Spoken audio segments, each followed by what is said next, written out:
เนาะผู้ที่ได้เป็นลูกเป็นผัวน่ะผู้จังคอยนี่สิสมกับเจ้าบ่อย่าว่าจังสั้นต่ออ้ายผู้จังสี่น่ะมาเป็นผัวของน้องแล้วอู้คือสิมีบุญวาสนาหลายถ้าจังนั้นเพียงขอสัมภาษณ์โอลาบุญลูกมาทำมาสิสัมภาษณ์เอาไปแล้วพี่เที่ยวต้นเขาในเมืองตั้งตาคนไปเอาเงินเอาทองมาเพื่อมันหน้าน้องแท้ปานขาดแหลม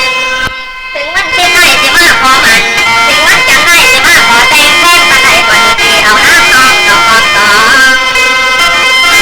ว่าน้ำน้องต้องการสิ่งแนวไหนอ้ายที่จะตามใจพูดแนวละน้องอ้ายที่เข้าไปในเมืองอ้ายน่ะมีใบประกาศนียบัตรความสามารถของอ้ายมีที่ไปหาทำการทำงานเพื่อเอาเงินมาหมั่นเจ้า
ว่าใครได้เป็นคุณบุญคูหัวผัวเมียก็คือสิมีบุญวาสนาหลายโชคอ้ายบ่มีก็คือสิบ่ได้เป็นผัวเป็นเมียดอกคือสิได้เป็นตั้งแต่สู้ซื่อๆแต่ว่าเดี๋ยวนี้นะอ้ายว่าสิขออยู่บ้านบ่ไปไสซั่นบ่อ้ายสิสร้างให้สร้างสวนซั่นบ่จิตใจผู้นี่ก็อยากจะอยู่บ้านตามประเพณีโบราณบ้านเมืองเพื่ออยากจะปลูกอยากฝัง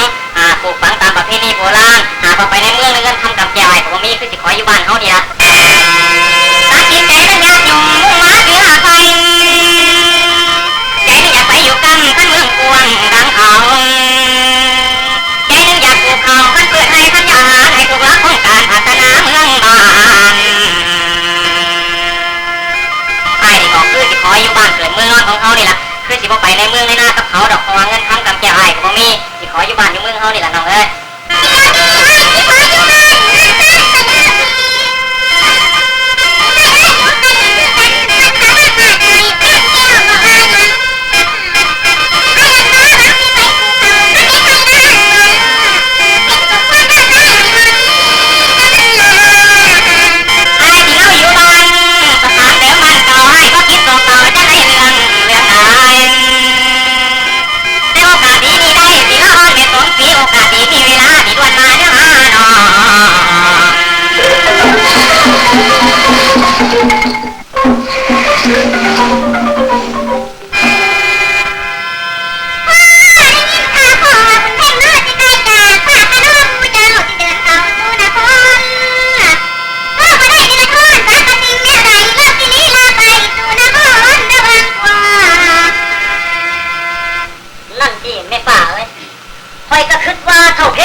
เขาไปเหตุการณ์อยู่ในเมืองคอยก็เห็นดีเห็นชอบนำเราอยู่เพราะว่าอยากให้เจ้าเป็นให้เราเป็นเจ้าเป็นนายในบ้านในเมืองของเฮานี้จะคนหนึ่งจังมาสิถ้าเพื่อนนี่เรามีความหูดีหลายใบประกาศนียบัตรของเราก็มี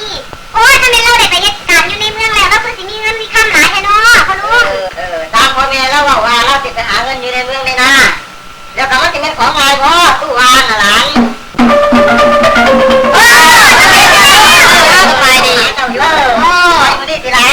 มือนี่เป็นมือสันมันดีเพราะจะออกเดินทางไปพอดีพ่อพวกเจ้า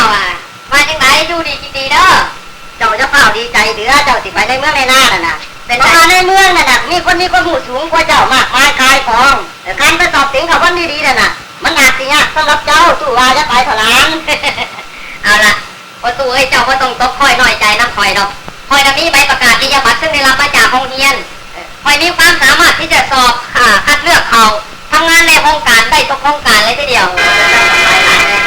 ในเมื่อนี้เท้าจะขอลาไทยให้จะโผผู้เป็นผู้แล้วเราหันกันเจ้าไว้เสื้อญาติกาเมื่อนี้เท้าจะตั้งอาไปคอยอยู่ดีกินดีมา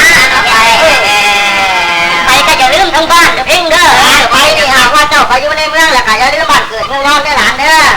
แล้วก็คือว่าหากว่าได้ดีก็กลับมาบ้านว่าได้ดีก็กลับมาบ้านอย่าลืม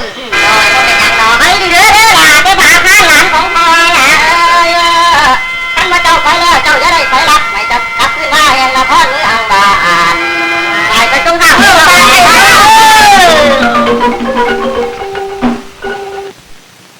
กลุ่มร้านผมไม่ได้เรื่องที่ข่าวเพลงเขาไปในเมืองในนาถ้าเราจะไปในเมืองในนาเนี่ยก็จะเป็นการซิ่งเป็นการแข่งกันคือสิบดีหาพยาบาลนี่แล้วก็คือสิดีไปทางนึงก็ดีก็คิดว่ามีแพ้ดินกุ้งแพ้ดินกุ้งนี่ก็หาว่าพวกเห็นว่าฟังแล้วก็ไม่มีประโยชน์นะเอาละการฟังการแปลยึดเอาทีดินเป็นความหมายแล้วก็ยึดเอาทีดินในการปลูกการฝังจะดีกว่าและการขับโรงเรียนเมื่อก่อนถ้าหน่อยก็ได้รับปึ้มมาหนึ่งหน่อยแต่ว่าปึ้มนั้นในคำอธิบายก็เกี่ยวแก่กันการปลูกการฝังแบบสมัยใหม่เด็กขนาดยังไม่รู้หรอกว่าการปลูกการฝังแบบสมัยใหม่อยู่ในปึ้มเนี่ยมันจะมีความจริงสักเท่าใดเอาละทีนี้ได้กระตามแต่จะเอาปึ้มนี่ไปปรึกษาเรื่องกับนายใหญ่ตลอดตัดสินใจที่อยู่บ้านสถานแหลมบ้านเก่าแล้วว่าคิดต่อจะในเรื่องใดข้าน้อยที่ปลูกข้าวน้ำให้ตัวให้หน้าตัวได้สมควรเป็นสายที่หมู่คนได้ควรนองแล้วก็ไปในห้องกันท่านะคือหมู่ไปประกาศให้ก็ได้เสมอลำดังคำแล้วที่ปลูกข้าวน้ำเพื่อให้สัญญางานในผู้คนเลี้ยงตาเลยยกมือขึ้นเดือดอง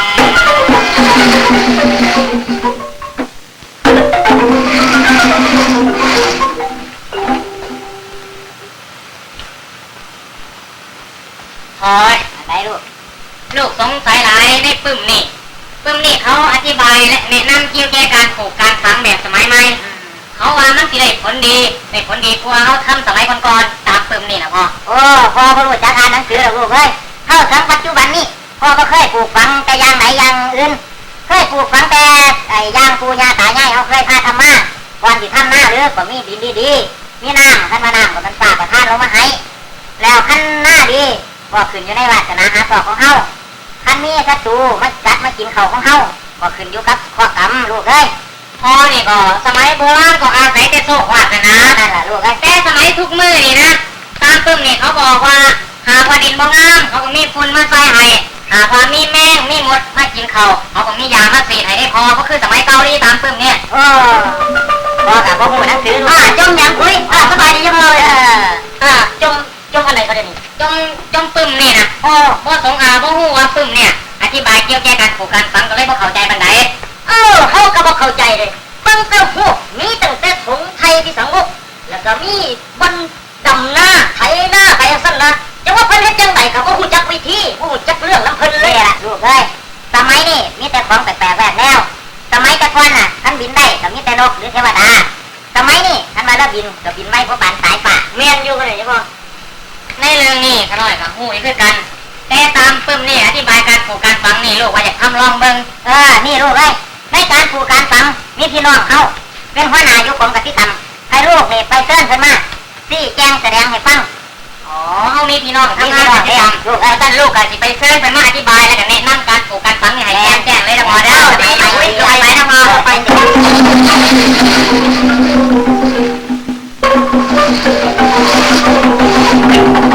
นี่พอเลยมื้อนี้น่ะเอาพันสิมายามเอาก็ใจมากแล้วบ่จังน้อยมันก็มาดอกพอสบายดีพี่น้องสบายดีเดี๋ยวนี้พวกพี่น้องเขาอยู่ดีสบายทุกคนอยู่บ่อยู่ดีสบายทุกคนอยู่มื้อนี้ข้อยจะอธิบายให้พวกเจ้าฟังว่าในด้านกสิกรรมปลูกข้าวของเขาอยากจะให้บ้านเมืองของเขาเจริญและในการเก็บเกี่ยวข้าวปี1 2 3เทื่อคือดังประเทศอื่นปึ้มมันนี่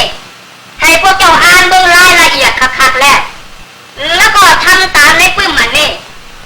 คือว่าการปลูกข้าวมันบ่ยากอันใดเฮาต้องพรวนดินให้ละเอียดอันนี้ปุ๋ยถ้าหากว่าพรวนดินให้ละเอียดแล้วเอาปุ๋ยอันนี้ไปต้มดินเฮาก็เอาข้าวไปปลูกเกิดขึ้นมามันก็สิงอกงามขึ้นมาเฮาก็สิได้ต้มซอย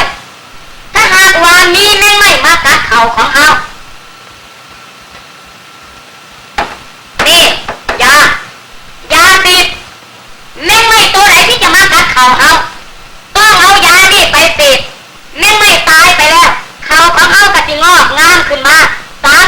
ดียวได้นี่คือบางยาสิเอายากองนั่นใส่ในบังนี่แล้วก็ตีไปตามกกเขาตีไปทั่วๆให้แม่งไม่นี่ตายบ่ให้แม่งไม่ได้มาจ่ออีกต่อไปนี่ละในการปลูกเขาขอให้พวกพี่น้องของเฮาทั้งหลายจงจำเอาไว้ในด้านกสิกรรมและก็พวกฝุ่นพวกยาขีนี่พวกขน้อยจะได้จังไหนล่ะนี่เรื่องนี้มันบ่ยากถ้าหากว่าพวกเจ้าอยากได้ให้เขาไปหาข่อยเองจะซอยเหลือพวกเจ้าทุกสิ่งทุกอย่างอ๋อเพราะฉะนั้นขน้อยก็เป็นผู้คนโชคดีผู้หนึ่งที่ชาวพันธุ์ได้มาช่วยเหลือและที่ท่านน่ะแน่ๆเลย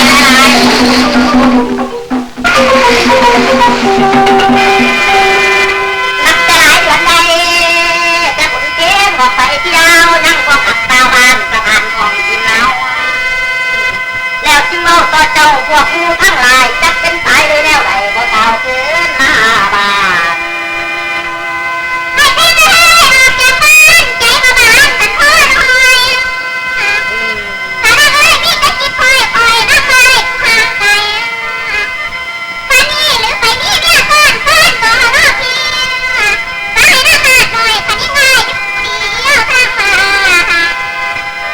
นั่นสิข่อยเป็นห่วงเล่าหลายข่อยย่านได้เล่าไปตกทุกข์ได้ยากอยู่ในเมืองในหน้านี่ข้าวเพียงนี่ก็ได้จังว่าจังไหนบ่เห็นตรงข่าวมาบ้านมาเมืองจักเทื่อข่อยบ่คิดว่าจะสั่นตัวประตูข่อยคิดว่าเอาเพ่งมันน่ะเราไปเฮ็ดการเฮ็ดงานอยู่ในเมืองแล้วเทื่อเพิ่นสิเป็นเจ้าเป็นนายหรือว่ามีลูกมีเมียอยู่ในเมืองเพิ่นก็บ่ฮู้จักกันว่าเราได้รับได้ดีแน่สมเราอยากได้แน่คือตัวว่านั่นไปว่าน่ะเฮาเองน่ะคือสิมีเมียอยู่ในเมืองนั่นล่ะเราเนี่ยทาเฮาเองอยู่คือสิบ่ได้ดอกกันสิมาเอาก็ไปซะดีกว่าเนาะ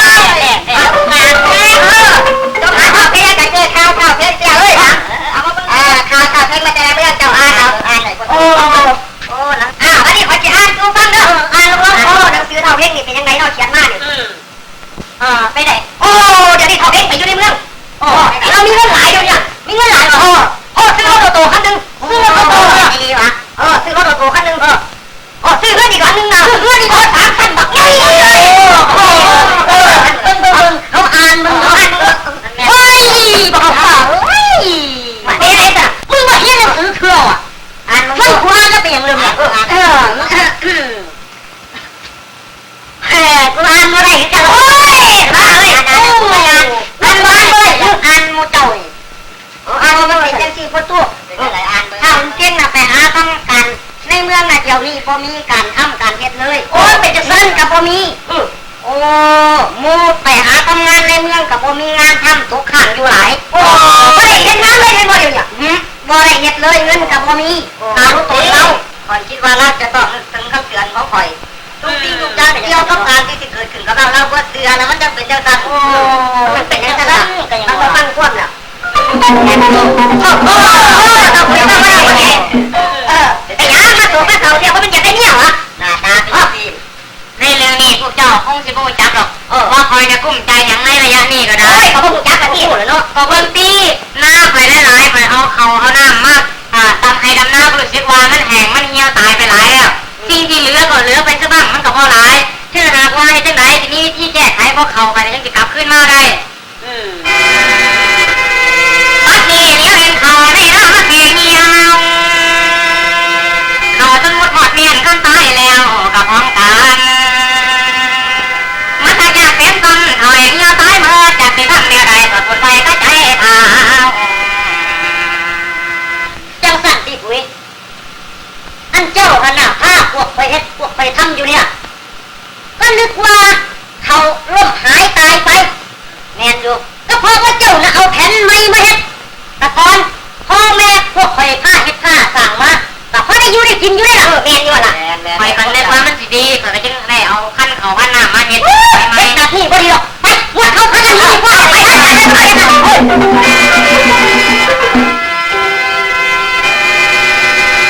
ดีใจหลายที่ชาวบ้านตามเมืองเขาดูนินทาว่าขน้อยน่ะเฮ็ดไทยหน้าแบบสมัยใหม่น่ะมันบ่ดีเอาล่ะนี่ได้ก็ตามแต่หากว่าชาวบ้านตามเมืองมาดูไม่จังซี่ขน้อยจะพยายามแก้ไขปัญหานี่ให้ตกไปจนได้เจ้าจ้องยังเท่าคุยสบายดีสบายดีก็ในเรื่องนี้ขน้อยก็รู้สึกว่า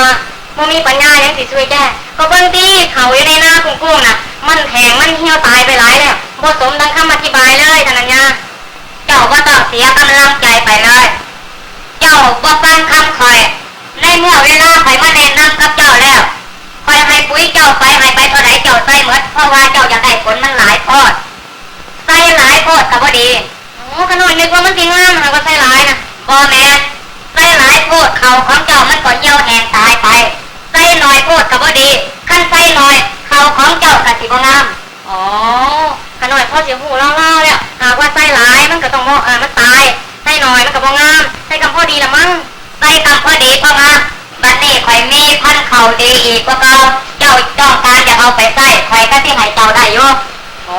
หากว่าท่านญาอยากให้เอาไปใส่ขน้อยก็สิทดลองเบิ่ง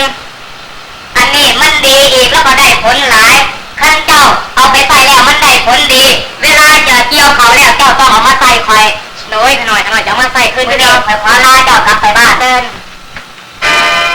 บัดนี้ข้าผู้แก่แก่ในเรื่องมันเป็นไปต่างของการท่านสมัยที่โลกเขาเจริญแล้วท่านก็มาอธิบายให้การทำหน้าสมัยใหม่ถ้าผู้ใดอยากได้ก็ทำได้ผู้สุขนเลือกแหลกต้นให้มีคุณและปุ๋ยงามให้ถูกตามคำหมายดังอธิบายไว้แล้วท่านยังมีพันมาให้การทำหน้าสมัยใหม่ผมกำไรก็สิได้สมตามปรารถนาเจ้าที่สมมาแจ้งสมปรารถนาไม้ขยายพันธุ์ตามโครงการของวุ่นวายกระจายเจ้า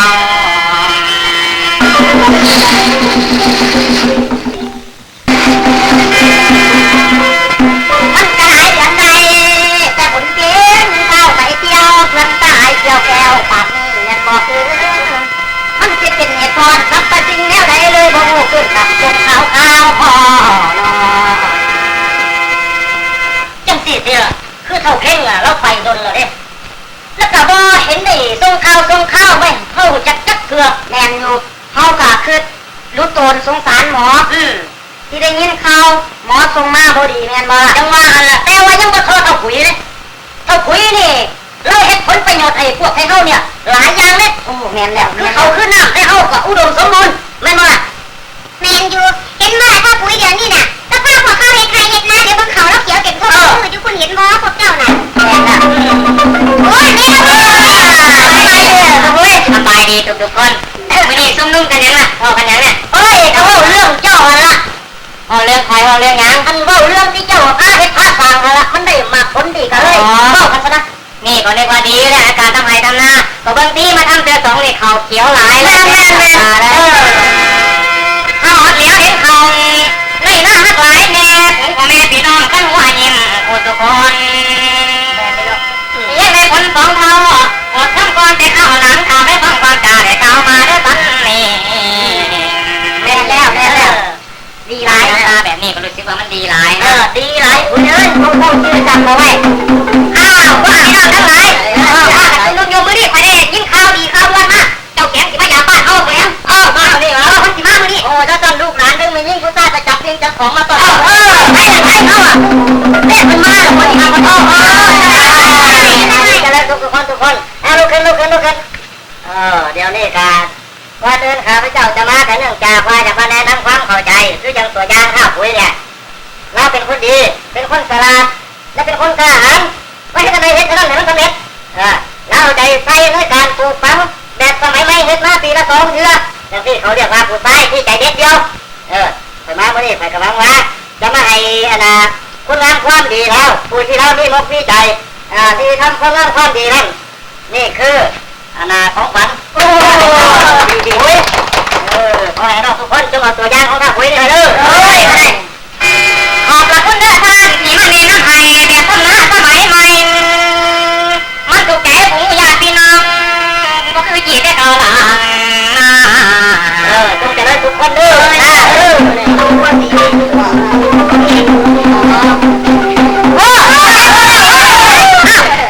เป็นยังมันเป็นแรงอัดเนี่ยเฮ้ยคอยยึดไปแล้วคอยไปอยู่ในเมืองมีตั้งแต่รถแต่ลามีแต่ของดีๆงามๆอยู่ในเมืองในนาล้วนแล้วตั้งแต่เป็นสิ่งหลอกลวงกันทั้งนั้นบ่น่าเชื่อถือบ่น่าไว้ใจเดี๋ยวนี้การงานของข่อยก็บ่มีทำเป็นปกติข่อยจึงได้ตัดเตพเนจรได้กลับขึ้นมาบ้านเก่าเงินทองก็ใช้ไปหมดแล้วเสื้อก็ขาดเท่านี้เนาะโอ้อันนี้ข้าวได้เก็บไปแล้ว